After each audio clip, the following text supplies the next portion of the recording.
Okay, let's think about this. What happens when a really infamous cat burglar, the kind they say just waltzed through Europe taking whatever he wanted? What happens when he suddenly finds himself caught up in something bigger? Maybe playing the hero, or maybe just being used as bait in some high-stakes trap. Yeah, it's a fascinating setup. Totally. So today, we're diving deep into Kay Hooper's novel, Always a Thief, and some related materials. We're going to try and pull out the really juicy bits, the intrigue, the deception, those surprising family connections. And really unpack that complex nature of heroism and villainy, right? When the lines get all blurry. Exactly. It's all about how the author plays with our expectations. This isn't just a straightforward heist story. Not at all.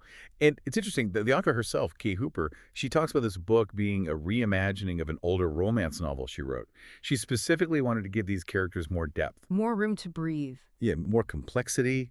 She talks about needing shades of gray, ambiguities of motive and personality. She felt these characters deserved a wider canvas for that kind of exploration. That makes sense. And you can really feel it. I liked how her agent described this type of story, a caper, right? Right, a caper. A bright, fun, witty adventure that holds on to its sense of humor, even though there might well be deadly danger lurking about. It sets the tone perfectly. You expect some fun, some wit, but also real danger. And that danger comes from this spectacular collection of gems and artworks. People are apparently ready and willing to do whatever it takes to get it. Including kill. Including kill. So right away, it's not just about shiny things. It's personal and potentially lethal. Definitely. And the book throws us right into that tension. The prologue, Quinn, our cat burglar, is on these foggy rooftops. He seems totally in control of the master thief. But then it hits him. Yeah, this really unsettling thought. He was playing follow the fucking leader, and he wasn't the leader. Wow. Straight out of the gate, his control is questioned. What does that tell us? I mean, for a guy known for being untouchable, realizing he's being tested, maybe manipulated. It immediately flips the script, doesn't it? It tells us this isn't going to be the story we expect. We're forced to question who's really pulling the strings, and that vulnerability, it gets hammered home almost immediately. He gets shot. Yeah, well, he's trying to get away. Shot. And just left dangling helplessly like a worm on a hook. Oof.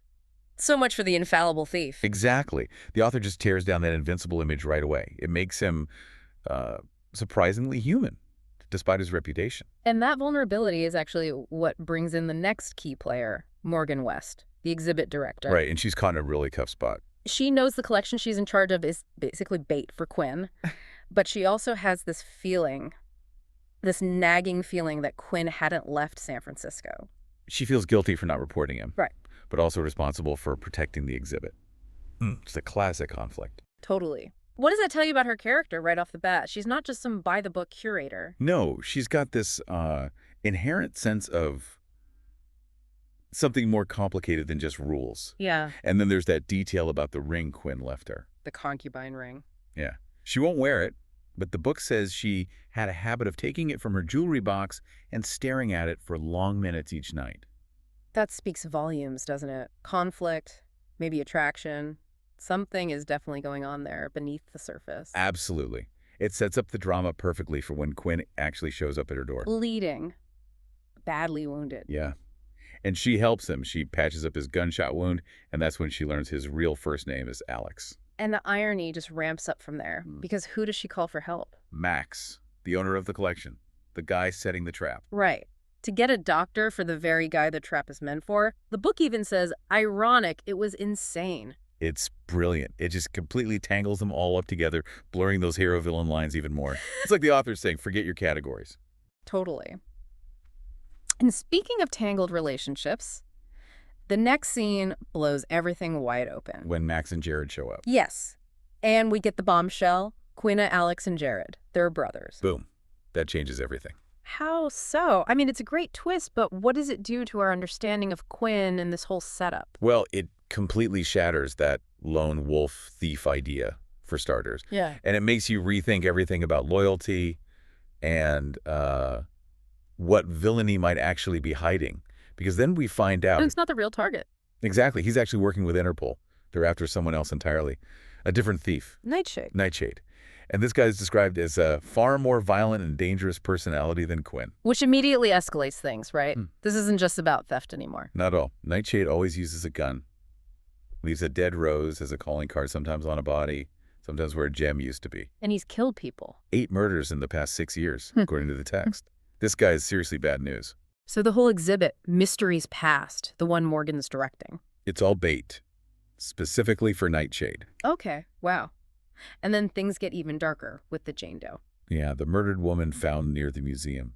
Her fingers burned off so she can't be identified. It's gruesome, and the clues are just weird, almost theatrical. Right. A piece of paper from a museum guide in her underwear.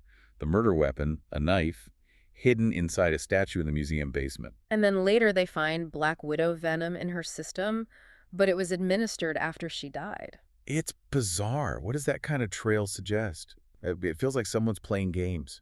It really does. The police, the whole team, they feel like they're being led around by their noses, all these clues pointing so obviously towards the museum. It raises the question, who's setting this trail and why? Is it the killer trying to be clever or maybe trying to frame someone?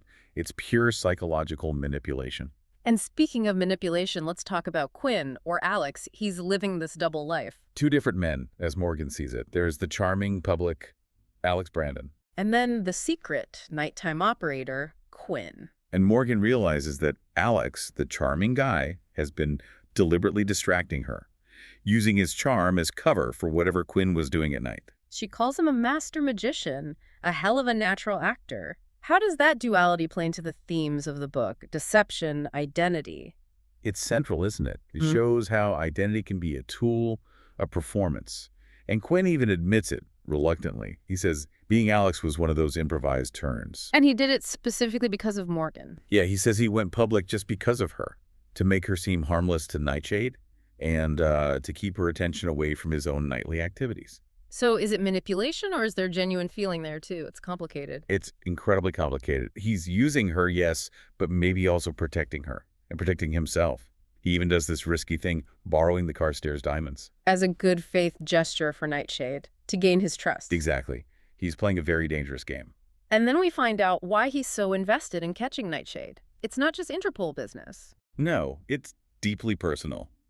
Nightshade murdered someone close to Quinn, Joanne. Who was like a sister to him. She was only 22.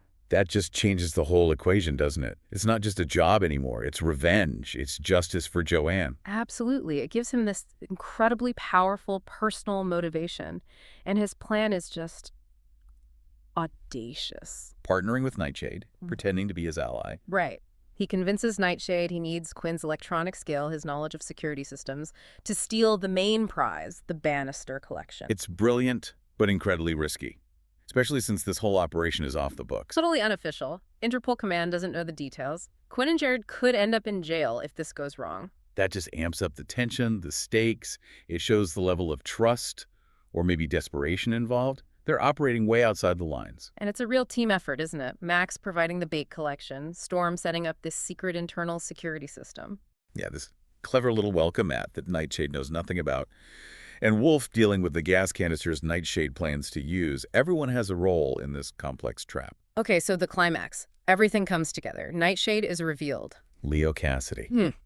And it turns out he had his own inside source at the museum, Ken Deegan. So layers upon layers of deception. And the confrontation itself is brutal. Leo shoots Quinn point blank multiple times. But Quinn's wearing armor plating. He anticipated it. Which speaks volumes about both Quinn's planning and Leo's ruthlessness, right? Absolutely. And Leo's own plan starts falling apart. His attempt to gas the guards and cut the power. Foiled by Wolfe and Storm's hidden system. The trap springs perfectly. It's a great payoff, all those little pieces clicking into place. But then comes the real final twist. About Jane Doe. Yeah. She wasn't just some random victim or even just an accomplice. She was the real Gillian Newman, the detective's partner. Wow. So the killer didn't just murder her, they stole her identity. Exactly. That level of deception is just staggering. It forces you to reconsider everything you thought you knew about that side investigation. And just when your head stops spinning from that, Morgan figures something else out. The family connection. Max, Jared, and Quinn Alex. They're all half-brothers. Same mother, Elizabeth. Different fathers, different lives, but the same blood. How does revealing that right at the end impact things? It suddenly recontextualizes everything. Their alliance isn't just professional, it's familial. It adds this incredible layer of emotional depth and reinforces this idea of a complex, interconnected network bound by blood, even if they didn't all know it. It's a lot to take in. But the story isn't quite over, is it? Not quite. There's one last twist. The talisman emerald, the supposed centerpiece of the whole exhibit. It was a fake. The real one was already stolen by the imposter Gillian Newman, the fake detective. So the chase continues. Quinn has to go after the real emerald and the thief who took it. Right. He leaves, but not without leaving a note for Morgan. Go to sleep, love. That unfinished business. It feels very true to their world, doesn't it? Always another layer, another pursuit. It really does. Resolution is fleeting. Deception is constant. And Morgan's reaction is key here. She accepts it, right? She loves him, complexities and all. Yeah, she says, I love you, and that'll have to be good enough. She knows it's uncertain. She's playing this new turn in their relationship by ear. She can't capture him or change him. She's not just letting him walk away either. She's ready for more reckless folly, as the book puts it. What does that say about partnership, maybe love, in a world like this, where everything is so uncertain and people are rarely who they seem? I think it suggests that maybe true intimacy isn't about having all the answers or understanding every hidden facet. Because, truth is a slippery commodity in their world. Right. Maybe it's more about accepting the whole package, the danger, the secrets, the complexity, and choosing to be part of that ongoing, unpredictable story, embracing the beautiful, dangerous whole. That's a great way to put it. So we've seen this thief become a sort of hero, the curator fall for the complicated target, this unexpected family unit forming, all while navigating a world where truth is constantly shifting. It leaves us with a question, maybe for you listening. In a world where the lines are so incredibly blurred, right and wrong, hero and villain, even who someone is, what does it really take to build trust? What does commitment even look like when full disclosure seems, well, impossible? What do you think?